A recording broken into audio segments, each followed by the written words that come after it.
নমস্কার, সুভদ্রা রান্নাঘরে আমার সকল দর্শক বন্ধুকে জানাই স্বাগত। আমি শিউলি। আজকে দেখো আমি একটা থোড় নিয়ে এসেছি। হ্যাঁ, এই থোড়ের আজকে আমি ডালনা বানাবো। তো এই রান্নাটা কিভাবে বানাচ্ছি তোমরা আমার সাথে থাকো।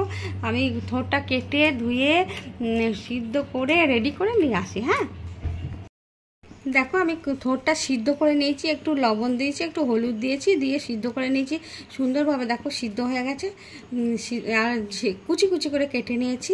যাই হোক, এবার এটাকে রেডি হয়ে গেছে আমার। আর তার সাথে আমি দেবো একটু আলু, ডুমো ডুমো করে আলুগুলো কেটে নিয়েছি, আলুগুলো ধুয়ে পরিষ্কার করে রেডি করে নিয়েছি।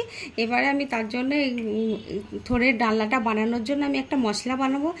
গোটা জিরে নিয়েছি, একটু আদা নিয়েছি, কাঁচা লঙ্কা নিয়েছি দুটো, টমেটো, আর এটা গোটা গরম মশলা, লবঙ্গ, এলাচ, দারচিনি আছে। আর ছোটো এলাচ, লবঙ্গ, দারচিনি এগুলো পেস্ট করে নিয়ে আসি। কড়াইয়ে সর্ষের তেল দিয়ে দিয়েছি। এবারে ফোড়নে কতগুলো জিরে দিয়ে দিলাম, তেজপাতা, আর এই যে কতগুলো মুগের ডাল, এটা ভেজে নেবো। হ্যাঁ, এটাও দিয়ে দিলাম। আমি একবারে শটে শটে রান্নাটা করছি।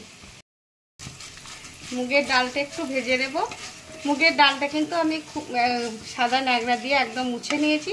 ডালে তো অনেক পাউডার থাকে, যাই হোক, তো সেই জন্য ভালো করে মুছে নিয়েছি। তো এটাকে একটু লাল লাল করে ভেজে নেব। দেখো ডালটা আমার একদম লাল করে ভাজা হয়ে গেছে। এবারে আমি মধ্যে একটু হিং দিয়ে দিচ্ছি। হিংটা আগে দিইনি, কারণ হিংটা আগে দিলে পুড়ে যাবে, সেই জন্য। এবার হিংটা দিয়ে দিলাম। এবারে আমি আলুগুলো দিয়ে দেবো। আলুগুলোকেও আমি ভেজে নেব। দেখো আলুগুলো একদম সুন্দর করে ভাজা হয়ে গেছে, ডাল ভাজা হয়ে গেছে, আমার ভাজা একদম সব কমপ্লিট হয়ে গেছে। এবার আমি মশলাটা দেবো। যে মশলাটা পেস্ট করে নিয়েছি, এই মশলাটা আমি দেবো। এর মধ্যে আদা আছে, জিরে আছে, আর একটু ধনের গুঁড়ো দিয়ে দিয়েছিলাম, টমেটো, গোটা গরম মশলা, এগুলো দিয়ে দিয়েছি। এবার এই মশলাটা দিয়ে ভালো করে কষিয়ে নেব। আমি হলুদ গুঁড়ো দিয়ে দিচ্ছি, পরিমাণ মতো হলুদ গুঁড়ো দিয়ে দিলাম, আর একটু কাশ্মীরি রেড চিলি পাউডার দিয়ে দিলাম, স্বাদ অনুযায়ী লবণ দিয়ে দিচ্ছি। এটা কিন্তু পুরোনো দিনের রান্না, মা ঠাকুমাদের হাতে, আমার মার কাছে শেখা। এটা আমার মা করতো, এটা অসম্ভব সুন্দর হয় খেতে, সম্পূর্ণ নিরামিষ। আর আমি তো ভুলেই গেছিলাম রান্নাটা, আমার বোনের কাছে কয়েকদিন আগে খেয়েছি, দিয়ে আবার মনে পড়ে। দেখো মশলাটা কষানো হয়ে গেছে, চারিধারে তেল ছেড়ে দিয়েছে। এবারে আমি থোড়টা দিয়ে দিচ্ছি। থোড় কিন্তু আমাদের স্বাস্থ্যের জন্য ভীষণ উপকারী, ক্যালসিয়ামে ভর্তি, আয়রনে ভর্তি, প্রচুর আয়রন আছে। মেয়েদের তো বিশেষ করে খাওয়া খুবই দরকার। দেখো থোড়টা দিয়েও আমি ভালো করে কষিয়ে নিয়েছি। ভারী সুন্দর দেখতে হয়েছে কিন্তু, আর খেতেও অসম্ভব সুন্দর হবে বা হয়। এবার আমি একটু অল্প করে জল দিয়ে দেব, দিয়ে চাপা দিয়ে দেবো। মিনিট 3-4 চাপা দিয়ে রাখবো।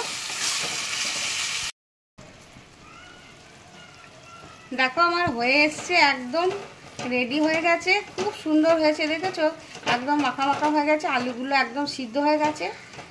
এবার আমি নামিয়ে নেব। তার জন্য উপর থেকে একটু আমি ঘি দিয়ে দিচ্ছি, ছড়িয়ে দিচ্ছি। যেহেতু পুরোনো দিনের রান্না, পুরোনো দিনের রান্নাতে মা ঠাকুমারা সবসময় ঘি, গরম মশলা, আর গরম মশলা দেখবে বেটে দিত আগে। আমি সেই জন্য বেটেই দিয়েছি, মা যেমনভাবে করতো।